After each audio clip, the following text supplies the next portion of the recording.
नमस्कार। हम फिर दिन भर आप देख रहे हैं, आपके साथ मैं हूं पुनीत। खबरों की करेंगे शुरुआत और सबसे पहले भोपाल से बड़ी खबर की बात। वंदे भारत ट्रेन रानी कमलापति स्टेशन पहुंची है और प्रदेश की पहली वंदे भारत ट्रेन यह है जो भोपाल पहुंची है। वंदे भारत ट्रेन रानी कमलापति स्टेशन से दिल्ली तक जाएगी। प्रधानमंत्री नरेंद्र मोदी 1 अप्रैल को इस ट्रेन को हरी झंडी दिखाने वाले हैं। प्रधानमंत्री के कार्यक्रम को देखते हुए तैयारियां जोरों पर हैं। रानी कमलापति रेलवे स्टेशन पर जोर शोर से इसको लेकर तैयारियां की जा रही हैं।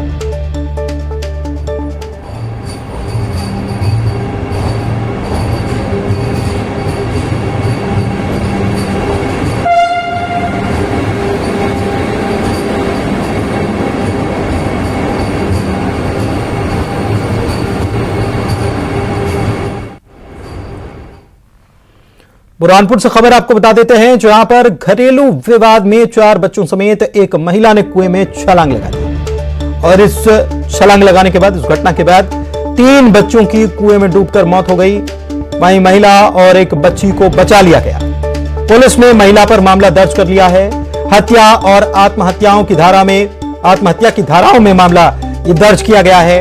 ककनार के टिकाबरड़ी गांव का ये पूरा मामला है। बच्ची और महिला की हालत गंभीर बताई गई है। अस्पताल में भर्ती करा दिया गया है।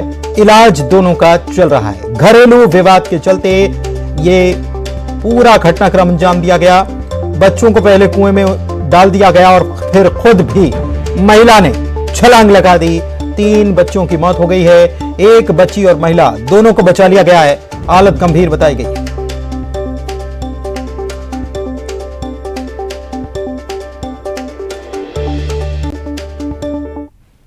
खंडवा में दुकान में भीषण आग लगने की तस्वीरें सामने आई। आपको तस्वीरें दिखाते हैं कि आग लगने के बाद कैसे आसपास की दुकानें भी बंद हो गईं और यहां पर अफरा तफरी का माहौल हो गया। ये 3रे माले पर दुकान में आग लगी थी और आग कितनी भीषण थी, इस तस्वीर को देखकर आप अंदाजा लगा सकते हैं। धुएं का काला गुबार और आग के शोले जो हैं वो हर किसी को दहशत में डाल दे रहे थे। गणगौर घाट जो है, इसके चलते मार्केट में काफी भीड़ भाड़ थी।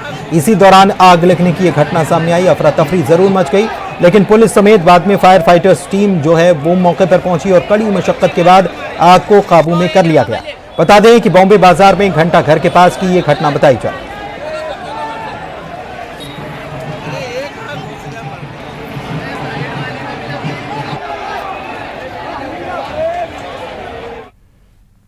इधर दमोह से बड़ी खबर है। खेत में खड़ी फसल में आग लग गई और ये खड़ी फसल जो है 2 एकड़ में लगी हुई थी और इसको बस काटने का ही इंतजार था कि कब काटा जाए। इसको पूरी तरह से तैयार थी, लेकिन तैयार फसल जो है वो आग के हवाले हो गई और पूरी तरह से पूरी मेहनत किसान की जो है जलकर स्वाहा हो गई।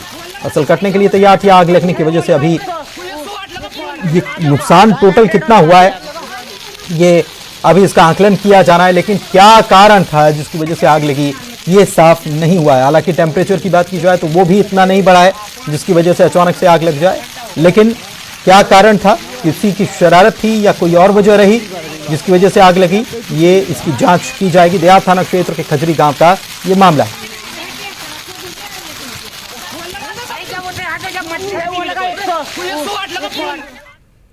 उधर बड़वानी में मच गई लूट। अंगूर लूटने की ये लूट मच गई और वजह बताई गई कि ट्रक था जो कि पलट गया। जैसे ही ट्रक पलटा, इसमें अंगूर लदे हुए थे और अंगूर लूटने की ट्रक में से होड़ मच गई। देख सकते हैं आप, कैरेट में भर भर के या थैलियों में भर भर के लोग अंगूर लेकर जा रहे थे। यात्री जो यहां से गुजर रहे थे, राहगीर, उन्होंने भी अंगूर लूटने में देर नहीं की। कैरेट और थैलियों में अंगूर ले जाते राहगीर नजर आए।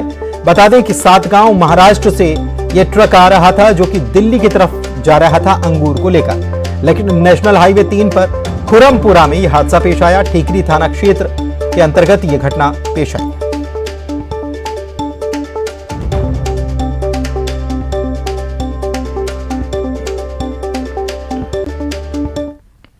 वहीं ग्वालियर में हवाई फायरिंग करने का मामला आया है। कुछ लोगों ने रंगदारी दिखाने के लिए हवाई फायरिंग की है। इस फायरिंग के बाद इलाके में दहशत फैल गई। घटना की तस्वीरें सीसीटीवी में कैद हुई हैं। इंदरगंज पुलिस पूरे मामले की जांच में जुटी हुई है। हालांकि किसी ने इसको लेकर कोई शिकायत दर्ज नहीं कराई है, लेकिन पुलिस को जब यह मामला पता चला और फुटेज पुलिस ने खंगाले और पुलिस को जब फुटेज मिले तो उसके आधार पर पुलिस ने विवेचना शुरू कर दी।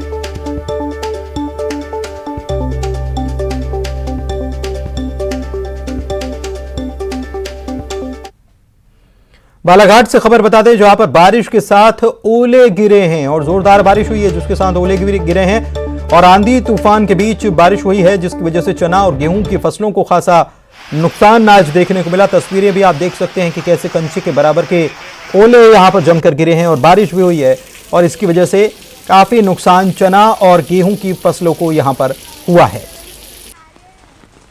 किसान की मेहनत पर पानी फिर गया। बीते दिनों भी हमने देखा था कि प्रदेश के कई हिस्सों में जोरदार बारिश और ओले गिरे थे। कई जगहों पर तो हालात ये बन गए थे कि कश्मीर सा नजारा देखने को मिल रहा था। खरगोन में भी बीते दिनों की तस्वीर हमको याद है और अब बालाघाट से दूसरे हिस्से से खबर आई प्रदेश के, वहां पर बारिश के साथ जमकर ओले गिरे हैं और किसानों की मेहनत पर इसने पानी फेर दिया।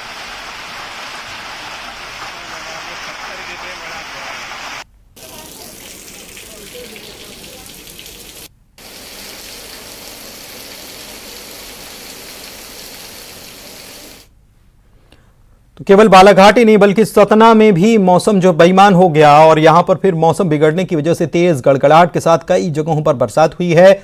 यहां पर भी ओले गिरे हैं। अमरपाटन और मैहर क्षेत्र में भी ओले गिरने की खबर है। एक बार फिर से बेमौसम बरसात और ओले गिरने के बाद किसानों की चिंता बढ़ गई है। पिछले 10 दिनों में यह तीसरी दफा यहां पर है जब मौसम का मिजाज बिगड़ा।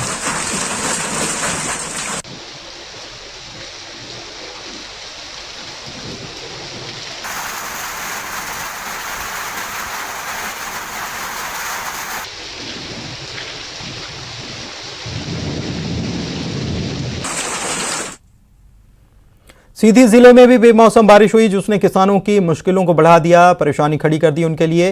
पिछले दिनों बरसात हुई थी, ओले गिरे थे, जिसकी वजह से पहले ही किसान परेशान थे और बचा हुआ जो फसल बच गई थी थोड़ी बहुत, उसने आज हुई बरसात और बड़े बड़े ओलों ने बची कुची कसर भी पूरी कर दी।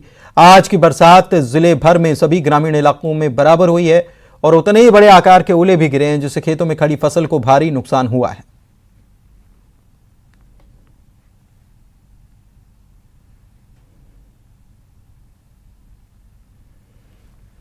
जेपी नड्डा के नेतृत्व में बीजेपी कोर कमेटी की बैठक बुलाई गई, जिसमें कई अहम मुद्दों पर बात हुई है। बीजेपी कोर कमेटी की बैठक में चुनाव के कार्यक्रम पर खास तौर पर मंथन किया गया और यह तय किया गया कि बीजेपी के कार्यकर्ता जनता के बीच पहुंचेंगे। अगले 4 महीने तक अलग अलग कार्यक्रमों के जरिए जनता के बीच कार्यकर्ता जाएंगे। घर घर दस्तक देने का प्लान तैयार हुआ है और जल्द ही पार्टी की दूसरी बैठक भी बुलाई जाएगी। पार्टी अध्यक्ष जेपी नड्डा ने कोर कमेटी के सदस्यों के साथ चुनावी कार्यक्रम पर चर्चा की है और 200 पार का जो नारा दिया गया या टारगेट जो तय किया गया, इस पर अमल कैसे किया जाए और चुनाव के लिहाज से अलग अलग समितियों का गठन भी होना है, इसको लेकर भी चर्चा की गई।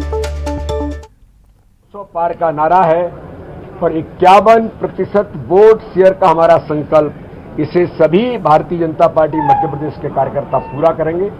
इस दिशा में माननीय अध्यक्ष जी का हम सब लोगों को मार्गदर्शन मिला है और अलग अलग प्रकार के छोटे छोटे समूह जो व्यापक तौर पर आपने देखा ही है कि चाहे आकांक्षी विधानसभा होगी या और भी हमारे उन सभी समूहों को ताकत देते हुए भारतीय जनता पार्टी के संगठन के काम के साथ उन योजनाओं को जमीन पर उतारना जो हमारी ताकत है, इस दिशा में आज मार्गदर्शन माननीय राष्ट्रीय अध्यक्ष जी का मिला है। मैं उन्हें बहुत धन्यवाद करता हूं। और बीजेपी के राष्ट्रीय अध्यक्ष जेपी नड्डा भोपाल के दौरे पर रहे। भोपाल पहुंचने पर उनका स्वागत किया गया। बीजेपी के नए दफ्तर के भूमि पूजन कार्यक्रम में भी वे शामिल हुए। इसके पहले उन्होंने कहा कि मध्य प्रदेश के कार्यकर्ता जिस लगन और मेहनत से पार्टी के लिए काम कर रहे हैं, उससे साफ है कि बीजेपी विधानसभा और लोकसभा दोनों में अपना परचम लहराएगी। बीजेपी प्रदेश अध्यक्ष वीडी शर्मा ने कहा कि बूथ से लेकर यूथ तक की तैयारी है। चुनावी बिगुल बजते ही सियासी युद्ध भूमि जीत हासिल करने के लिए हम उतर जाएंगे। सीएम ने कहा कि कार्यकर्ताओं की लगन और मेहनत से एक बार फिर से एमपी में बीजेपी कमाल करेगी।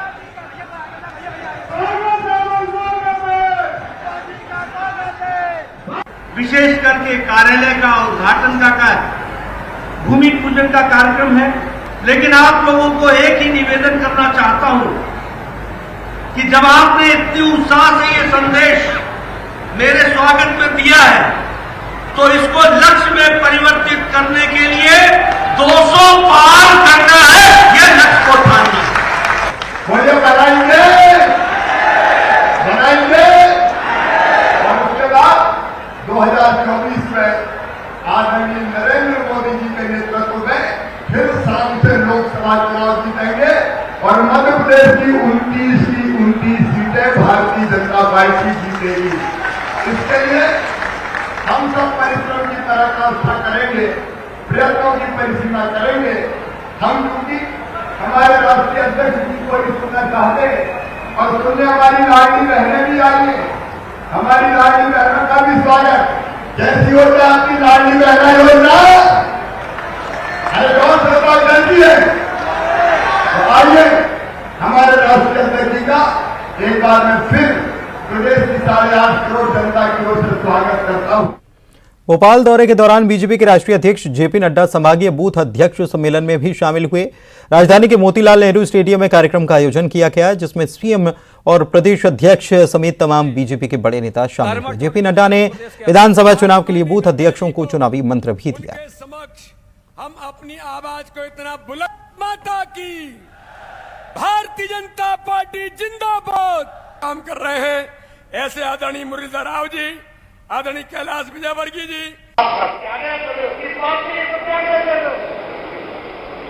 क्या है आपका अहंकार?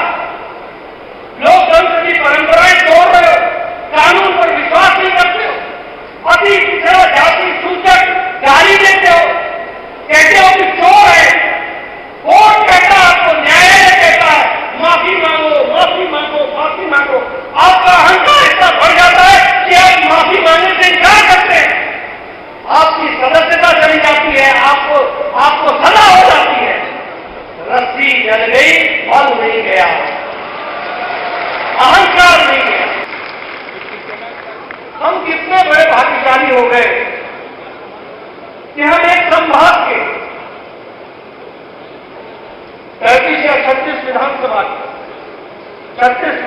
के बूथ अध्यक्षों का सम्मेलन करते हैं, तो वो सम्मेलन जनसभा में परिवर्तित हो जाता है। ये हमारी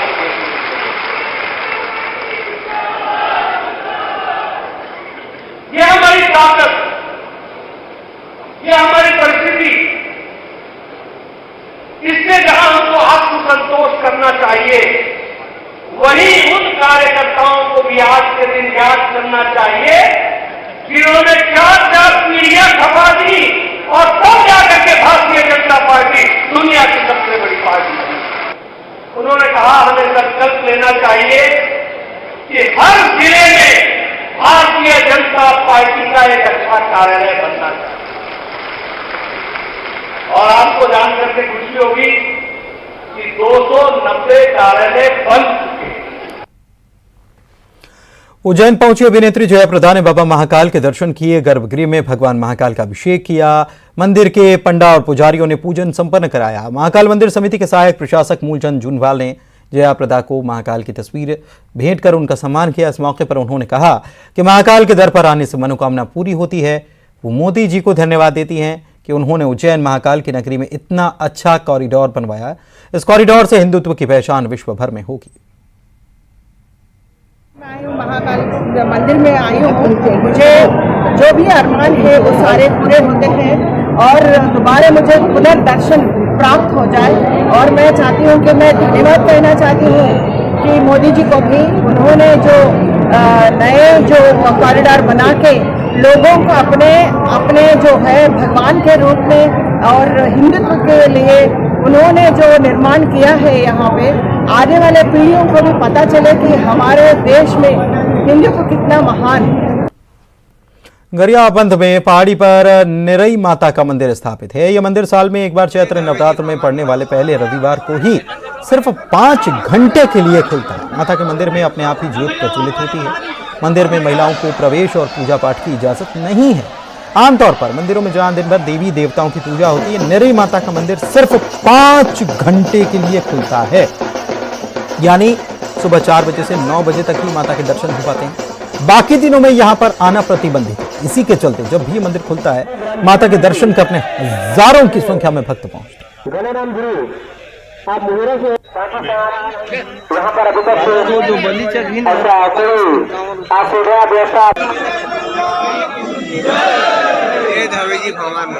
छत्तीसगढ़ के गरियाबंद से 12 किलोमीटर दूर ग्राम मोहेरा के जंगलों में है प्रसिद्ध मां निरई माता का दिव्य दरबार। और यहाँ चैत्र नवरात्रि के 5वें दिन यानी पंचमी के दिन ही प्रथम रविवार को मेले का आयोजन होता है।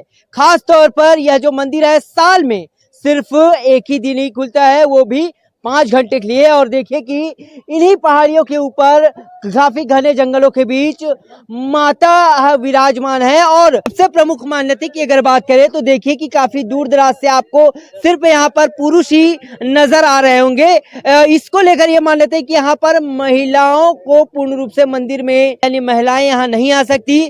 खास तौर पर माता के दरबार में गुलाल बंधन ये सब प्रतिबंध है। सिर्फ माता रानी को प्रसन्न किया जा सकता है तो नारियल अगरबत्ती से।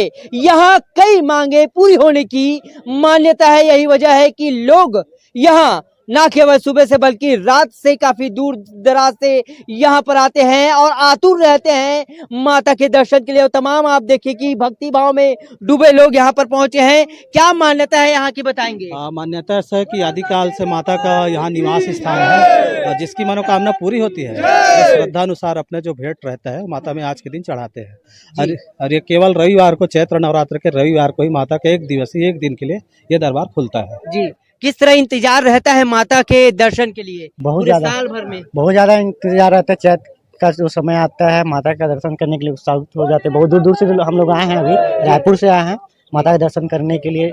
सुबह में ही आ गए थे 3 बजे, उसके बाद हम लोग अभी चढ़े माता का दर्शन किए, बहुत अच्छा लगा। क्या मांगे पूरी होती है? होती है, बिल्कुल। श्रद्धा विश्वास रहेगा, माता बिल्कुल उसका मनोकामना पूरा करता है। जी बिल्कुल। देखिए कि श्रद्धा विश्वास अध्यात्म और आस्था का एक बड़ा केंद्र निरई माता का यह मंदिर। और देखिए कि माता की जयकारे के साथ तमाम जो श्रद्धालु हैं, भक्त हैं, प्रदेश के अलग अलग कोने से आए हैं। यह तस्वीर देखिए कि कैसे लोग पहाड़ी के ऊपर से जा रहे हैं। चैत्र नवरात्र का जो पहला रविवार होता है उस रविवार में भक्त यहाँ दौड़े चले आते हैं माता, और काफी ऊपर जो है वो चढ़ाई कर माता के दर्शन के लिए पहुंचते हैं। तो निरई माता के मंदिर में सुबह से ही भक्तों का तांता लगा रहता है और पूरे साल में सिर्फ 5 ही घंटे माता का दरबार खुला रहता है। न्यूज़ 18 के लिए गरियाबंद से शेख इमरान। ग्वालियर में शनिवार से महिलाओं की अनोखी फुटबॉल प्रतियोगिता शुरू हुई। गोल इन साड़ी, इस पर यह आयोजित प्रतियोगिता थी। फुटबॉल प्रतियोगिता में महिलाएं दरअसल साड़ी पहनकर मैदान में उतरी। महिलाओं ने मैदान में खेल भी दिखाया, दमदार खेल तो दिखाया ही दिखाया, लेकिन जोरदार गोल भी दाखे। देखिए इस रिपोर्ट को और मुझे दीजिए इजाजत। नमस्कार। आप अपनी टीम में डिस्ट्रीब्यूट करेंगे।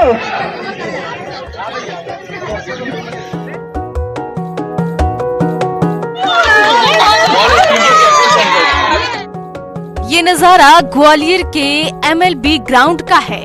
यहाँ महिलाओं का फुटबॉल टूर्नामेंट हो रहा है, लेकिन इसकी खास बात ये है कि इस फुटबॉल मैच की थीम है गोल इन साड़ी।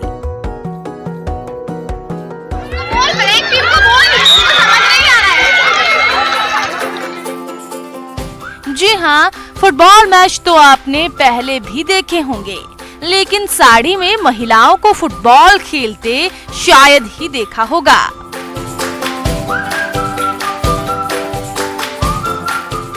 इन महिलाओं का जज्बा किसी बड़े खिलाड़ी से कम नहीं है। करीब आधे घंटे के इस मैच में महिलाओं ने साड़ी में फुटबॉल खेलकर अपना दमखम दिखाया। इस अनोखे मैच का आयोजन ग्वालियर निगम द्वारा किया गया। 2 दिवसीय फुटबॉल टूर्नामेंट चल रहा है और इसका ट्विस्ट जो है वो ये है कि गोल इन साड़ी, मतलब महिलाएं, क्योंकि कहीं ना कहीं कहा जाता है कि महिलाएं साड़ी घर में पहनती हैं और जो साड़ी के पहनने वाली महिलाएं होती हैं वो बाहर निकल के कुछ भी नहीं कर पाती हैं। तो ये महिला सशक्तिकरण के लिए जीता जागता उदाहरण है कि जो घरेलू महिलाएं हैं वो फ्लोर पर आके कितने शानदार तरीके से फुटबॉल खेल रही है। और साड़ी में फुटबॉल खेलना वाकई में कोई ईजी टास्क नहीं है। उन्होंने बहुत सुंदर तरीके से इस टास्क को अंजाम दिया है और 100 महिलाएं, 100 प्रतिभागी फुटबॉल टूर्नामेंट में यहाँ फुटबॉल के ग्राउंड में हैं।